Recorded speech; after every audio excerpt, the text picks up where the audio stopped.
Well, here's a quick update on what's happening with the Farm in a Box progress. I've moved the basil from scattered about these different racks to all one area. It kind of gives you an idea of how we're doing with the basil. Very nice. Down here I've got, you can see the white, that's diatomaceous clay powder, earth, just to keep the slugs and the little bugs from crawling around too much.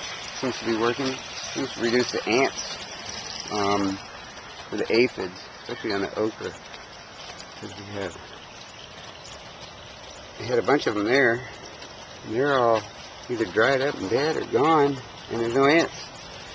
And they were teeming with them, This has them, so I'll dust a little on the underside with diatomaceous. And I put a little dust down in the container so the ants aren't inclined to crawl across. And it's pretty much working. We had a big drop in the population. I just swept it off here, but a lot less little crawling insects on the rack. Pretty nice little ecosystem. Pretty beautiful little thing happening right here. You can see that that honeybee. So every couple of minutes, another honeybee lands on the little duckweed and takes water for itself. Sometimes they go in these little containers because they're always someplace to land. But we're creating a nice little estuary for bees, honeybees.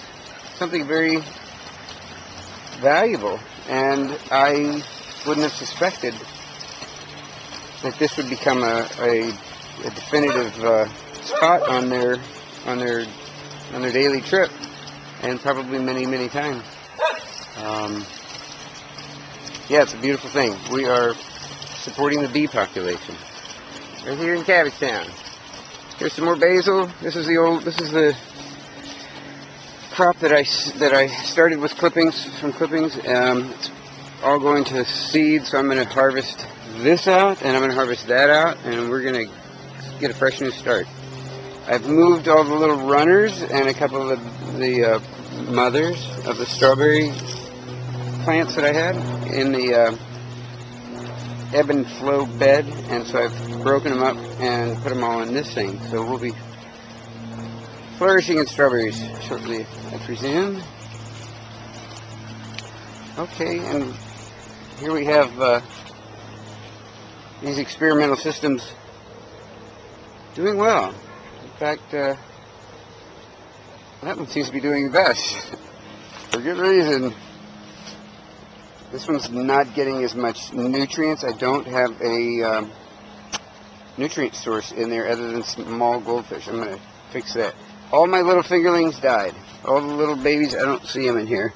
I think I shocked them, transferring them to rainwater. It should have been all the same water, and I shouldn't have left the couple of little goldfish in there that I thought were too small to eat these guys, but maybe that was the reason. So here's the progress. Things are looking good. I'm about to divide up some chives that I pulled out of a bed and make a bunch of little starters for those and harvest the greens, and we'll be off to the races.